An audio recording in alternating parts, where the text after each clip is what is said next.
Hi everyone, welcome back to my channel once again. So in today's video I'll show you how we can paint these tomatoes. So the basic agenda for this video is not to learn how we can paint tomato, but also we are going to learn how we can do layering in watercolor.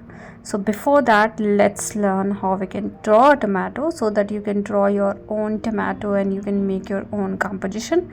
So you can take any shape like oval shape or round shape, or a perfect round shape is also possible. And then you can start creating the green structure that we see around the tip of the tomato from where it is attached from the main stem. So that is green in color, and basically the position of that element defines the perspective for your tomato. So if you are keeping it in the middle, you will get different kind of perspective. But if you are a beginner, I'll suggest you to take a simple perspective so that it is easy for you to paint that particular area, and you don't have to worry about the green element which is coming in between. So my composition is already ready. I have created 2 tomatoes overlapping each other, and I have also created leaves around it, which is optional. So let's start with today's video. As I said, I'm going to explain you about layering, so it is important to understand that. So first I'm using green color for the tomatoes because green color is opposite of red color. So whenever you want shadows into your object or you need dark area in your object, it is easy to understand which color you choose. So you can definitely go with the opposite color of your object. So here the tomatoes are in red color, so I'm using this green color for the shadows and for the darker area. So you can randomly choose which area you want to keep dark, and basically if you have any shadows into your object, you can paint with this particular color. You can definitely go with the purple color as well, because purple color is again the opposite of orange and yellow color, which is complementary color of red. So that is also something you can definitely try. So here we are using green color, and I also want to use green color where my tomatoes are overlapping, because that area should be little darker as compared to the any other area. And basically you can choose any reference photo to define where you want to keep the darker color. Now with the help of pencil, just create small round or random texture in between the tomatoes, and these are the area where lights are coming, and those areas should be lighter, and we should be able to see some white area around that particular or shiny area, you can say. That is something we should do. Now layering is all about using different color one after another. So you paint one layer and then you can add another layer. So here, apart from those small tiny area which we have kept negative, apart from that area you can paint rest other area with the help of yellow color. Make sure your green color have dried completely, and you are layering that green color as well with the help of yellow color.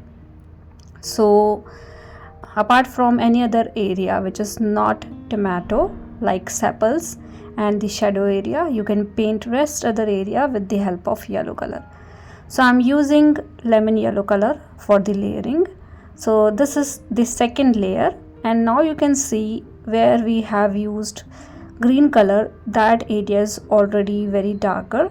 So basically with the help of layering we can use different colors and we can paint one after another to get little depth into the painting, which is I think very important chapter when it comes to the watercolor. You might not able to see the difference, but it is going to give you a very nice effect at the end. So you can do something like this using different color, or else you can use only one color having different shades into it. Like if you are using only red color, you can keep adding more red into your colors. So basically first layer should be very lighter, and then the next layer should be little darker, and so on. Now I'm using Indian yellow color for the next layer, and again you can paint everything in the tomato apart from those tiny area which we have kept blank. So basically we need to repeat this particular thing with different color, and that is all about layering. So once done with the Indian yellow color, we are going to switch to the leaf area so that we can have time to let the tomatoes dry it completely.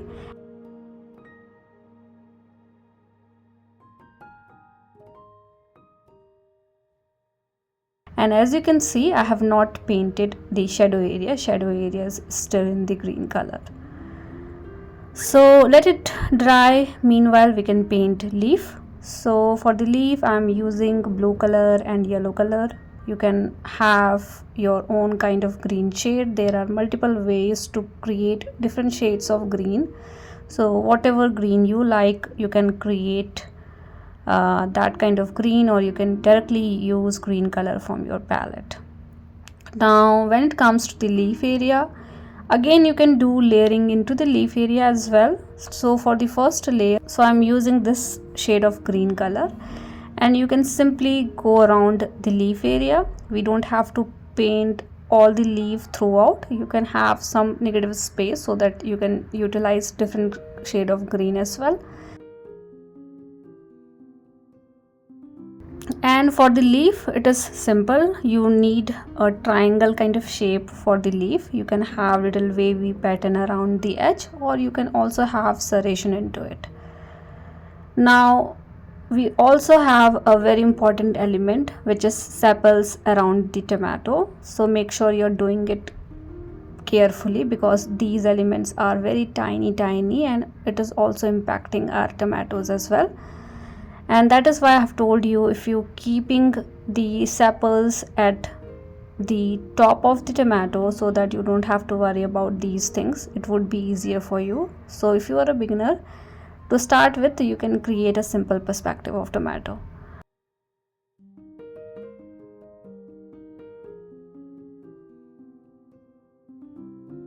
Now this is the first layer of my leaf. As you can see, I have also kept some negative space. Now I'm using little brighter color of green, so I have used a light green color.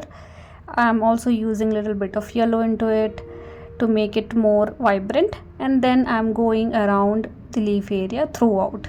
So basically this is also, you can call it layering, wherein we have painted one color, then around it we are painting another layer of color.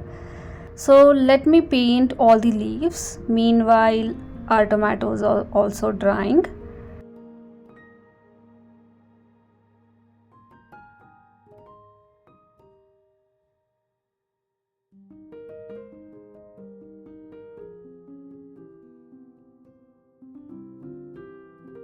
Let's paint the sepal area as well for the tomato carefully. So take all your time to do this tiny thing carefully and slowly. I'm showing you these things in a speed way because I'm repeating the same thing. So for today's video, my tomatoes are in red color, so the next layer I'm using is orange and red. But if you want to keep your tomatoes in green color, you can use green color for the next layer. So that's the only difference you can do if you want to paint it in the green color. Now my tomatoes are dried completely. Make sure your tomatoes also have dried completely. You can use dryer to expedite the process, but do not add any extra layer on the wet sheet. So now I'm using orange color. You can directly use two different shades of red color, totally fine, but I'm using orange color. And again I'm going throughout the tomato area apart from those shiny area that we have. And now you can see the layers of color into your tomatoes. Now you might be thinking, what if I'm directly using a darker shade of red color? That is also totally fine, but you will see the difference. So you can do a practice, like you can create two tomatoes one after another. In one tomato you can paint everything with the help of one single shade of red color, and in another tomato you can have something like this when you're doing layering of colors into it and you will see the difference. So you can do this practice to learn and to understand more about layering technique. Now for the last color, which is red, I am doing it on the wet sheet itself because I want to blend the orange and red color together. So for the last layering, I'm not waiting my orange color to dry it completely. I'm simply going around my tomatoes with the help of red color so that we can have little bit of orange color and red color together. So something like this you can do. So do it for both the tomatoes that you have. So you can do layering both ways, wet on wet or wet on dry. You will get different kind of effect for both kind of layering. So for the last layer only, I am not waiting my orange color to dry and I am simply using red color. So this is my tomatoes. We are almost done, and the last thing you need to do is adding some shiny effect into the tomato, but let my tomatoes dried completely. Before that, I'm adding some vines into my leaf area, so you can add little lines and pattern into the leaf area with more darker shade of green color.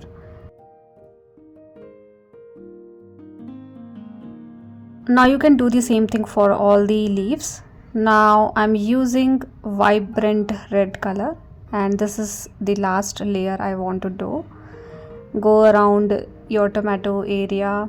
Make sure we also need to see the shiny effect into my tomatoes, so I'm leaving a little bit area in between while layering it, so I can see the white, I can see the yellow, but I'm not seeing more orange and red into that particular area.